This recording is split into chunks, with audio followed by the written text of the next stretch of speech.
মেনুতে হয়তো পানি ছাড়ার কিছুই নাই, ওই সমস্ত ফিলিস্তিনিদের ইফতারের মেনুতে হয়তো পানি ছাড়া কিছু নাই, কিন্তু তারা পানি পান করেও মুসলিম ফিলিস্তিনবাসীদেরকে রক্ষা করার জন্য তারা নিজেদের জীবনকে উৎসর্গ করছে।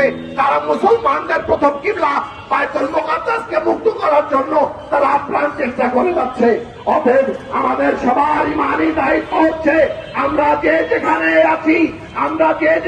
আছি তারা সেখানে থেকেই সেই ইহুদিদের কালো হাতকে ভেঙে দেওয়ার জন্য আমরা আপ্রাণ চেষ্টা করব। আমরা চাইব যে যত দ্রুত হোক বাইতুল মুকাদ্দাস মুসলমানদের প্রথম কিবলা যেন মুসলমানদের হাতে ফিরে আসুক।